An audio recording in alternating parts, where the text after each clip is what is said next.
তোমার কিছু বানাই খাওয়াই না, কি খাইবা? পাটি-সাপটা পিঠা। পাটি-সাপটা পিঠা? ছেলে বলতেছে অনেকদিন যাও তার কিছুই বানাই খাওয়াই না, তাই আজকে সে চাচ্ছে পাটি-সাপটা পিঠা খাওয়ার জন্য। আর সেজন্য আমরা আজকে বানাবো পাটি-সাপটা পিঠা। চলুন বন্ধুরা, আমরা পাটি-সাপটা পিঠা কিভাবে বানাই সেটাই আপনাদের সাথে শেয়ার করব। চলুন আমাদের সাথে। পাটিসাপটা পিঠা বানানোর জন্য প্রথমে আমরা পিঠার ভিতরের পুরটা বা খিসাটা বানিয়ে নেব। আর সেই খিসাটা বানানোর জন্য এখানে নিয়ে নিয়েছি আমি হাফ লিটার দুধ। হাফ লিটার দুধটা ভালো করে জাল করে নিচ্ছি। এখন দিয়ে দিচ্ছি 3টা এলাচ। আপনারা ইচ্ছা করলে এলাচটাকে গুঁড়া করেও দিতে পারেন, তাহলে আর বেশি ভালো হয়। এখন দিয়ে দিচ্ছি হাফ কাপ চিনি।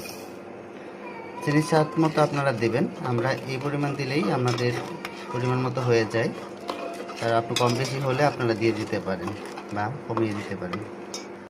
এখানে নিয়ে নিয়েছি হাফ কাপ গুঁড়া দুধ। এটা একটু দুধ নিয়ে তারপরে মিশিয়ে দিয়ে দিব। এখন দিয়ে দিচ্ছি পাউডার দুধটা, দিয়ে দিচ্ছি স্বাদ মতো লবণ। দুধটা জাল দিয়ে দেখুন একটু কমিয়ে নিয়েছি, আপনারা এরকম অর্ধেক করে নেবেন দুধটাকে জাল দিয়ে। তারপরে এখন দিয়ে দিব 2 চামচ চালের গুঁড়া।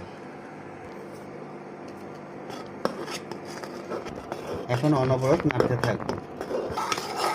অনবরত এটাকে নাড়তে হবে যতক্ষণ পর্যন্ত এটা ঘন হয়ে না যাচ্ছে, ততক্ষণ পর্যন্ত এটাকে নাড়তে হবে। দেখুন বন্ধুরা, আমাদের খিসাটা তৈরি হয়ে গেছে। এখন যে ঘনত্বটা আছে এভাবেই নামিয়ে নেবেন, কারণ ঠান্ডা হয়ে গেলে এটা আরও অনেক বেশি ঘন হয়ে যাবে। ঠান্ডা হলে কেমন ঘন হবে সেটা আপনাদেরকে পরে দেখাচ্ছি।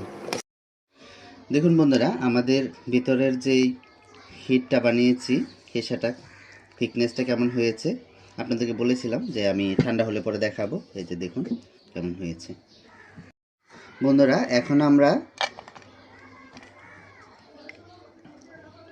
পিঠার যে ব্যাটারটা সেটা তৈরি করব। তার জন্য এখানে চালের গুঁড়া নিয়ে নিয়েছি।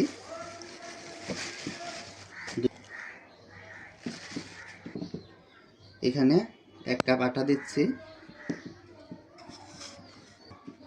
এখানে দিয়ে দিচ্ছি গুঁড়া দুধ 3 চামচের 3 চামচ দিচ্ছি। পরিমাণ মতো লবণ, 4 চামচের 3 চামচ চিনি। সবগুলো উপকরণ ভালো করে মিশিয়ে নিচ্ছি। অল্প অল্প পানি দিয়ে আমি এখন ব্যাটারটি তৈরি করে নেব।